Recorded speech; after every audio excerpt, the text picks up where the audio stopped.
Hello everyone, ज्योतिष क्रिएटिव्हिटीमध्ये आपलं स्वागत आहे। आज मी बनवणार आहे गावाकडे बनवली जाते त्या पद्धतीने काळ्या घेवड्याची आमटी आणि हरभऱ्याची गरगट्याची भाजी। तर त्यासाठी सगळ्यात अगोदर इथे मी काळ्या घेवड्याची डाळ घेतलेली आहे। ही डाळ आपल्याला स्वच्छ 2 ते 3 पाण्याने धुवून कुकरमध्ये घालून घ्यायची आहे। त्यामध्येच इथे मी एक मीडियम आकाराचा टोमॅटो देखील घालून घेणार आहे आणि 2 ग्लास पाणी घालून कुकरच्या 4 शिट्ट्या करून घेणार आहे। 4 शिट्ट्या पुरेशा आहेत आपल्याला डाळ शिजण्यासाठी। तर शिट्ट्या होत आहेत तोपर्यंत इथे मी हरभऱ्याची सुकलेली पानं घेतलेली आहेत। ही मी गावाकडून आणलेली होती। तर ही गावाकडे हाताने अशी चोळून घेतात, तर ज्याप्रमाणे आपण कसुरी मेथी चोळून घालतो, पण इथे मी चोळून न घेता मिक्सरमध्ये घालून घेणार आहे, कारण चोळताना हाताला फार टोचते ती। तर इथे मी मिक्सरमध्ये त्याची बारीक अशी पावडर करून घेणार आहे। तर इथे आपली पावडर करून झालेली आहे।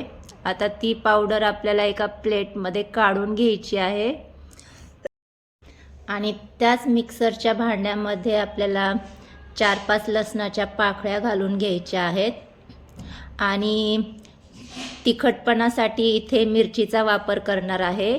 दुसरे मसाले यामध्ये आपण घालणार नाही आहेत, त्यामुळे भरपूर अशा हिरव्या मिरच्या इथे मी घालून घेतलेल्या आहेत।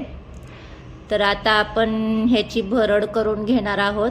तर इथे आपली भरड करून झालेली आहे। तर आता गॅसवर मी कढई गरम करण्यासाठी ठेवली आहे। त्यामध्ये 2 चमचे तेल घालून घ्यायचे आपल्याला। तेल छान गरम झालं की त्यामध्ये आपल्याला जिरे घालून घ्यायचे आहेत। जिरे छान तडतडले की त्यामध्ये आपण जे हिरवी मिरची आणि लसणाची जी भरड केली होती ती यामध्ये घालून घ्यायची आपल्याला।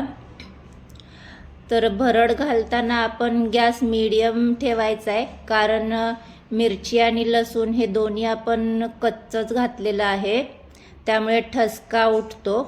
म्हणून गॅस मीडियम ठेवूनच आपल्याला 2 मिनटं परतून घ्यायचे मिरची आणि लसणाचा कच्चेपणा जाईपर्यंत। तर इथे 2 मिनटं परतून झाले आपलं। तर आता यामध्ये आपल्याला 2 ग्लास पाणी घालून घ्यायचे। तर या पाण्यामध्येच आपल्याला भाजीची कन्सिस्टन्सी ॲडजस्ट करायची आहे। तर इथे 2 ग्लास पाणी पुरेसं आहे आपल्याला। तर इथे पाणी गरम होते तोपर्यंत आपण जी आपली भाजी घेतली होती ती भाजी, त्यामध्ये इथे शेंगदाण्याची जी मी भरड केली होती ती 2 चमचे भरड यामध्ये मी घालून घेते। त्यामध्ये 2 चमचे बेसन पीठ घालून घेते।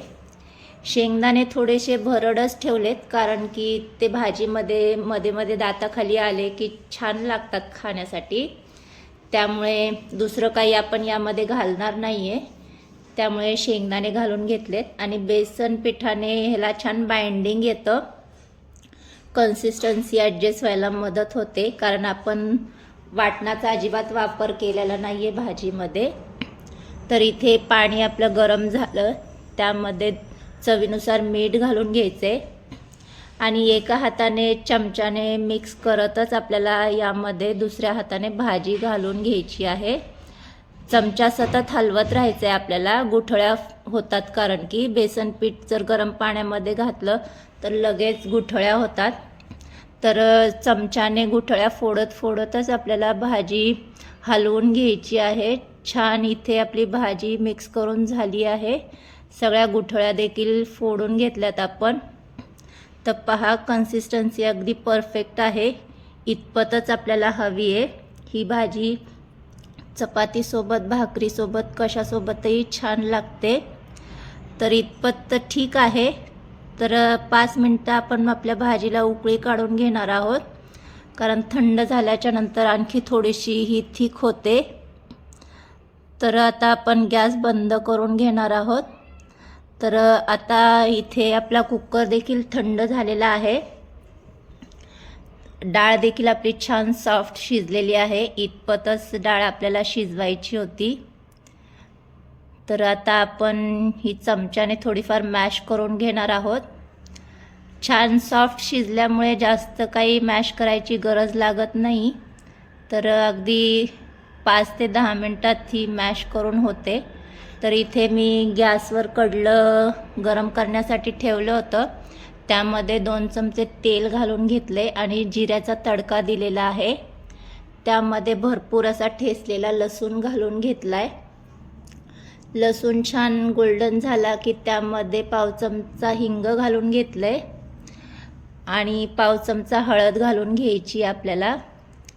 आणि कितपत तुम्हाला स्पायसी डाळ हवी आहे त्यानुसार यामध्ये तिखट घालून घ्यायचे.